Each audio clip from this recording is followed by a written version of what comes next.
Hello my dear lovely students, welcome back to my channel Shubham lecturers. और आज हम आपके लिए लेकर आए हैं क्लास 12 बायोलॉजी का जो हमारा चैप्टर चल रहा था मानव जनन, उसमें से कुछ इंपॉर्टेंट टॉपिक्स जो कि आपके एग्जाम के लिए काफ़ी महत्वपूर्ण होने वाले हैं। और उसमें से एक जो चीज़ है जो हर बार एग्जाम में आने की प्रबल संभावना जिसकी रहती है वो निषेचन या अंतारोपण। देखो, स्त्री और पुरुष के संभोग के दौरान शिश्न द्वारा शुक्र को योनि में छोड़ा जाता है। इतनी सारी बातें इसमें लिखी हुई हैं, मैं आपको 2 लाइन में ये निषेचन की प्रक्रिया बताकर स्पष्ट कर देता हूँ। शुक्राणु का अंडाणु से मिलना, शुक्राणु का अंडाणु से मिलना या मिलने की जो प्रक्रिया है वो क्या कहलाती है? निषेचन। शुक्राणु का अंडाणु तक पहुंचना ही क्या कहलाता है? निषेचन। समझ पा रहे हैं इस बात को? शुक्राणु का अंडाणु से मिलना या शुक्राणु का अंडाणु तक पहुंचने की जो प्रक्रिया है वही क्या कहलाती है?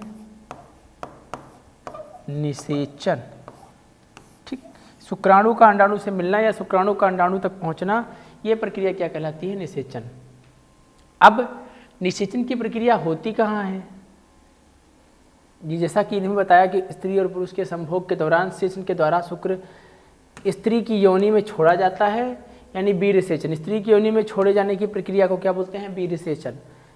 और शुक्राणु तेजी से तैरते हुए गर्भाशय ग्रीवा से होकर गर्भाशय में प्रवेश करता है और फिर अंडवाहिनी में जाकर उसके तुम्बिका क्षेत्र तक पहुंचते हैं। इस बीच अंडाशय द्वारा मोचित अंडाणु तुम्बिका क्षेत्र तक पहुंच जाते हैं। और जब शुक्राणु गर्भाशय से होते हुए अंडवाहिनी के तुम्बिका क्षेत्र तक पहुंच जाते हैं और उसी समय अंडाशय से मोचित अंडाणु भी तुम्बिका क्षेत्र तक पहुंच जाते हैं, तो पहुंचने के बाद निषेचन की क्रिया संपन्न होती है, यानी दोनों उसी तुम्बिका क्षेत्र में एक दूसरे से मिल जाते हैं। निषेचन तभी होगा जब शुक्राणु और अंडाणु दोनों एक ही समय में तुम्बिका क्षेत्र तक पहुंचते हों। जब दोनों एक साथ उस एम्पुला वाले भाग तक पहुंचेंगे, मुड़े हुए भाग तक पहुंचेंगे, तभी निषेचन की प्रक्रिया संभव होगी। ऐसा कहा जा सकता है कि जिसके कारण सभी संभोग की क्रियाएं निषेचन एवं सकर्मता की स्थिति तक नहीं पहुंच पाती, जिसका मुख्य कारण है जब दोनों एक साथ पहुंचेंगे, जब एम्पुला वाले रीजन तक शुक्राणु और अंडाणु एक साथ पहुंचेंगे तभी निषेचन संभव हो सकेगा। इधर से आपका प्रवेश कर रहा है शुक्राणु, ये वजाइनल ओपनिंग है, और इधर से शुक्राणु प्रवेश करता है और शुक्राणु ट्रेवल करता हुआ कहाँ पहुँच जाता है? इस संकीर्ण पथ तक, जिस संकीर्ण पथ को हम क्या नाम देते हैं? अंडवाहिनी। एक पतला संकीर्ण सा भाग है जिसको बोलते हैं अंडवाहिनी। और इधर जो अंडाशय है उससे अंडाणु निकलते हैं और शुक्राणु और अंडाणु एक स्थान पर एक दूसरे से मिल जाते हैं। चूँकि हम ये कह सकते हैं कि निषेचन की जो प्रक्रिया है वो अंडवाहिनी में संपन्न होती है। ठीक, इसको बोलते हैं कोरकपुटी पोषक, इसको तूतक यानी मॉरुला बोला जाता है। और निषेचन होने के बाद सबसे पहले हमारा क्या बनता है? जाइगोट। निषेचन होने के बाद सबसे पहले बनता है जाइगोट, यानी जाइगोट बन गया और जाइगोट में विभाजन होगा। ये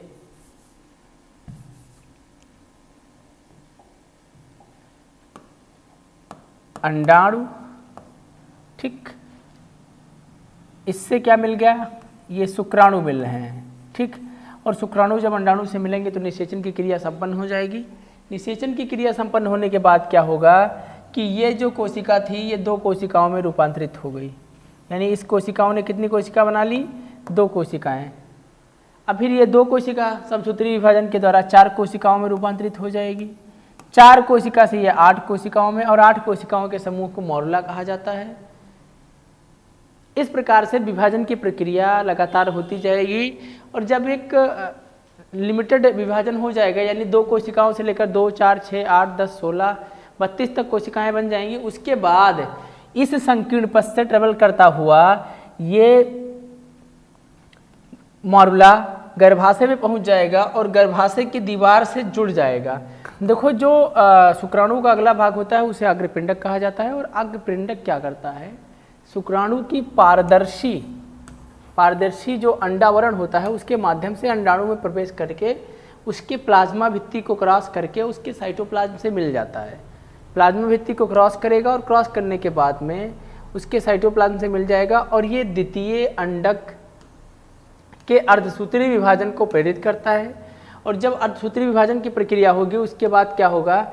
दूसरा अर्धसूत्री विभाजन, और ये भी असमान होता है, मतलब समान रूप से नहीं हो सकता, मतलब हम ये कह सकते हैं कि समान नहीं है, असमान होता है, जिसके फलस्वरूप क्या होगा, द्वितीय ध्रुवीय पिंड बनेगा, यानी जिसको सेकेंडरी पोलर बॉडी बोला जाता है।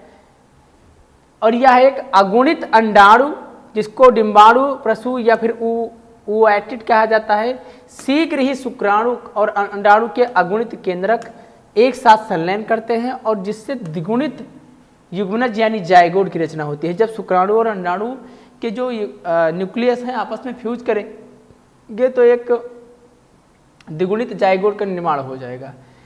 ये एक युग्मनज में कितने गुणसूत्र होंगे, ये बात होगी कि एक युग्मनज में गुणसूत्रों की संख्या कितनी होगी। हमें यह बात ध्यान में रखनी चाहिए कि चरण में शिशु के लिंग का निर्धारण यानी लड़का या लड़की का होना निश्चित हो जाता है। इसलिए ये कहा जा सकता है कि स्त्री के द्वारा उत्पादित सभी अगुणित अंडाणुओं में एक्स लिंग गुणसूत्र होते हैं, जबकि पुरुष में केवल लिंग गुणसूत्र या तो एक्स होंगे या फिर वाई होंगे।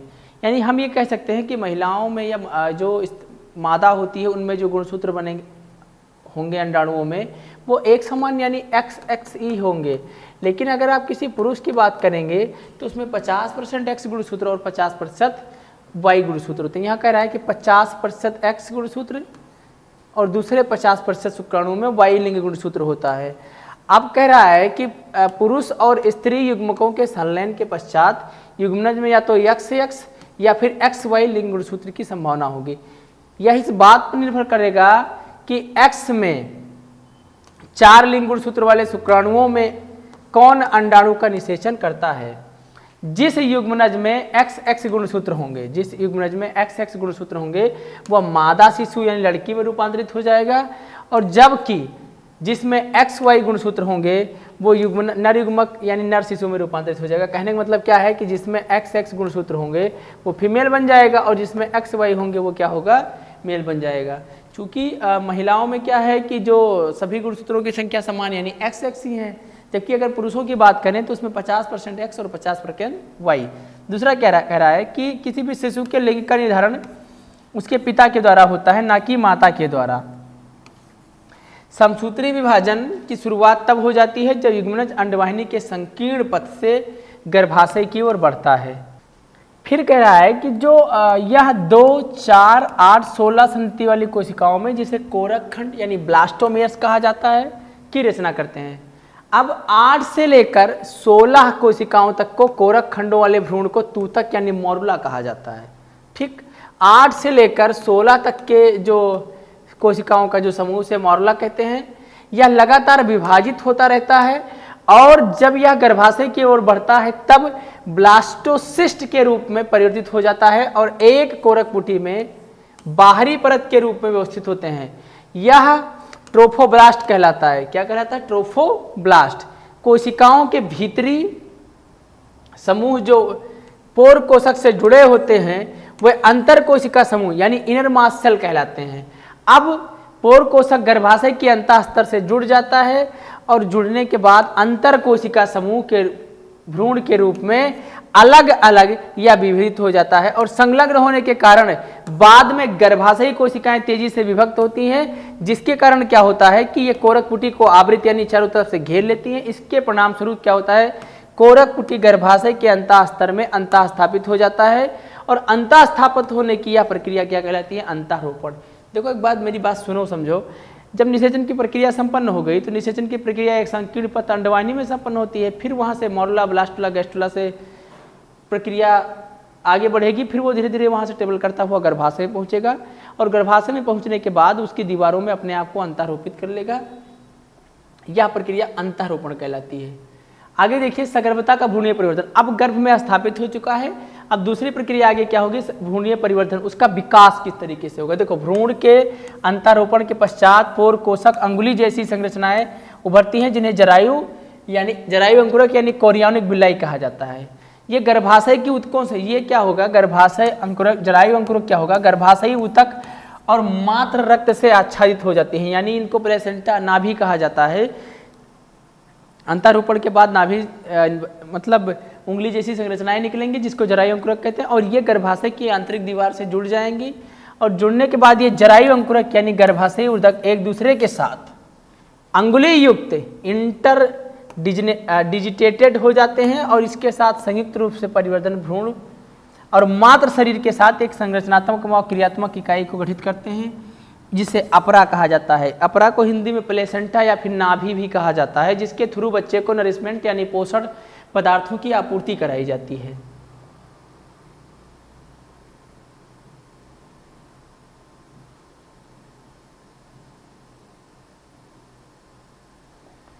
ये एक संरचना है जिसमें रगवाहिनियों सहित नाभि एवं रज्जु, जो ये संरचना आपको दिखाई पड़ रही है रेड कलर से, यही क्या है, उंगली जैसी संरचना जो गर्भाशय की आंतरिक दीवार से जुड़ जाएगी और गर्भाशय के आंतरिक दीवार से जुड़ने के बाद भ्रूण को पोषण प्रदान करती रहेगी, जिससे उसे खाद्य पदार्थ एवं अन्य सभी पदार्थों की आपूर्ति होती रहे। ऑक्सीजन वगैरह बच्चे को इसी अपरा के थ्रू माता के ब्लड के से होकर मिलता रहता है। इसे रक्तवाहिनी सहित नाभि रज्जु, ये आपका गर्भाशय ग्रीवा जिसमें एक श्लेष्म प्लग लगा हुआ है। श्लेष्म प्लग इसलिए लगा रहता है क्योंकि किसी दबाव या फिर किसी भारी भरकम प्रेशर पड़ने के कारण जो गर्भ में पड़ रहा भ्रूण है वो गर्भपात की स्थिति को न प्राप्त करे। ये भ्रूण है, इसके चारों ओर की ये लेयर, इसको पीतक कोष बोलते हैं। ये जो स्तर है ये गर्भाशय गुहा कहलाता है और ये सबसे ये जो संरचनाएं दिखाई इसको अपरा रसांकुर बोला जाता है।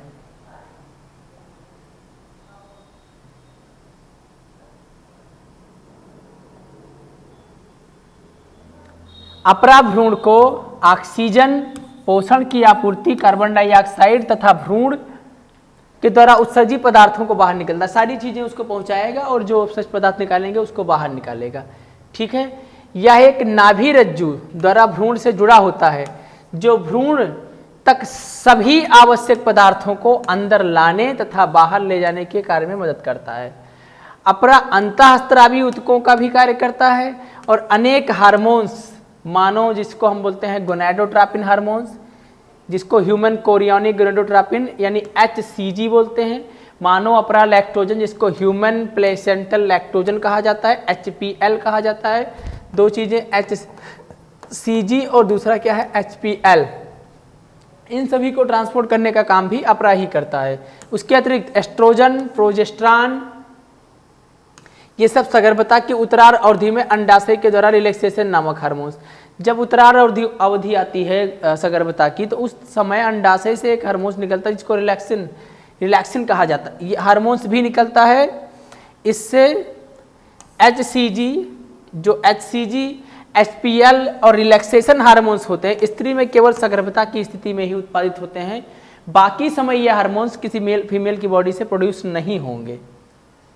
दूसरे हार्मोन जैसे oestrogen, progesterone, cortisol, prolactin, thyroxine आदि सगर्भता के दौरान माता के रक्त में कई गुना बढ़ जाते हैं।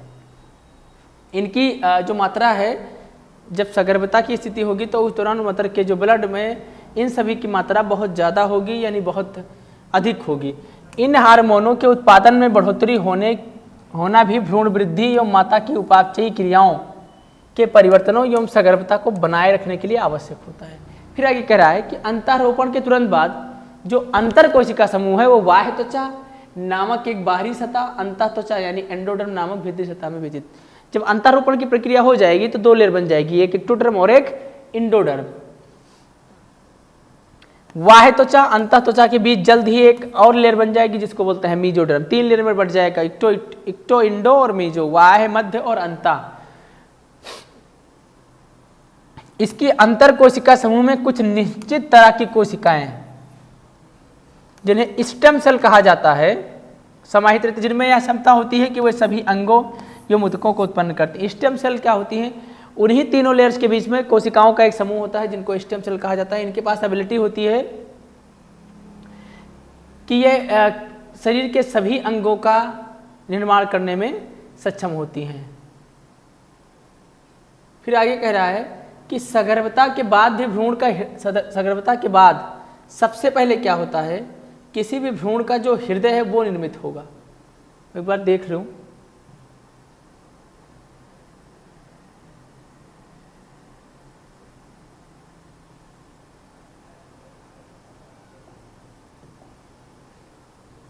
सगर्भता के बाद भ्रूण का हृदय निर्मित होता, सबसे पहले क्या होगा, हृदय निर्मित होगा।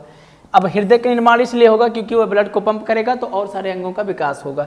स्टेथोस्कोप से हृदय की धड़कन को ध्यानपूर्वक सुना जा सकता है। सगर्भता के दूसरे माह के अंत तक भ्रूण के पैर की उंगलियां विकसित हो जाती हैं और 12वें सप्ताह यानी पहली तिमाही, 3 ट्राइमेस्टर होते हैं 9 महीने को, अगर हम चाहें तो 3-3 महीने के 3 ट्राइमेस्टर में डिवाइड कर सकते हैं, 3 महीने के 3 ट्राइमेस्टर में डिवाइड कर सकते हैं और अंत तक सभी लगभग प्रमुख अंगों तंत्रों की रचना हो जाती है।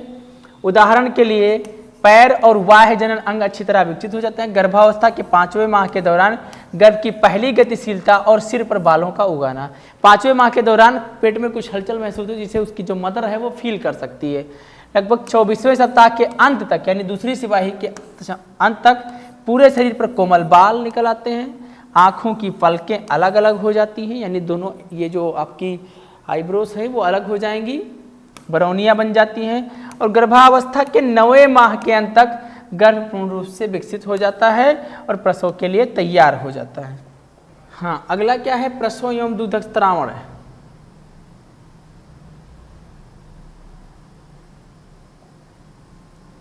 मानव में सगर्भता की औसत अवधि लगभग 9.5 मंथ यानी 9 महीने 5 दिन होती है, जिसको गैस्टेशन पीरियड कहा जाता है। सगर्भता के अंत में गर्भाशय में जोरदार संकुचन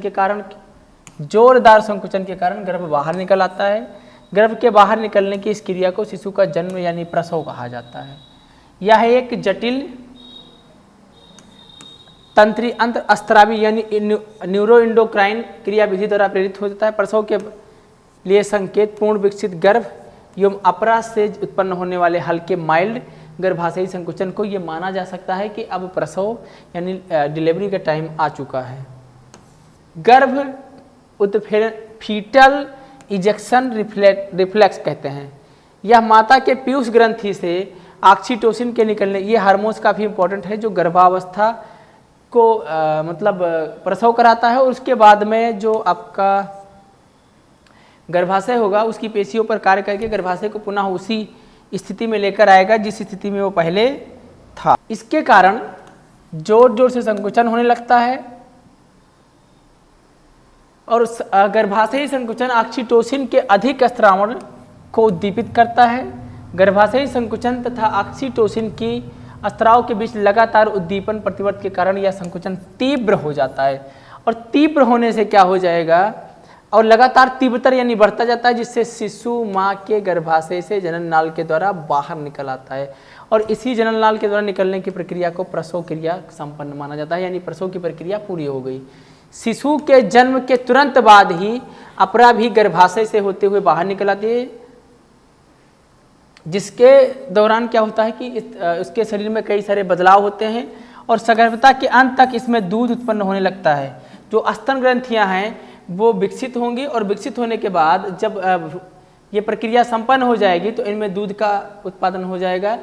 इस प्रक्रिया को, दूध के उत्पादन होने की प्रक्रिया को लैक्टेशन यानी दूध स्त्रवण कहते हैं। माँ अपने नवजात शिशु की आहार पूर्ति के लिए उसे क्या पिलाती है? दूध। दूध स्त्रवण के आरंभिक दिनों में जो कुछ दिन निकलता है उसे प्रथम स्तन यानी खीस या कोलेस्ट्रम बोला जाता है और कोलेस्ट्रम बच्चों के लिए इसलिए काफ़ी महत्वपूर्ण होता है क्योंकि इसमें विभिन्न प्रकार के एंटीबॉडी होते हैं जो एटमॉस्फेयर में मौजूद नवजात शिशु के लिए हानिकारक एक प्रतिरोधक क्षमता को नष्ट करने के लिए जीवाणु है, उन्हें नष्ट करना। एक स्वस्थ शिशु की वृद्धि एवं विकास के लिए प्रसव के बाद आरंभ के कुछ दिनों में यानी कुछ माह तक शिशु को स्तनपान कराना चाहिए, यानी लगभग 6 महीने ये समय माना जाता है कि 6 महीने तक उसको स्तनपान कराना चाहिए, क्योंकि माँ का दूध ही बच्चे के लिए सर्वोत्तम आहार है। इसी सलाह बहुत सारे डॉक्टर्स या फिर कई सारे लोग देते हैं।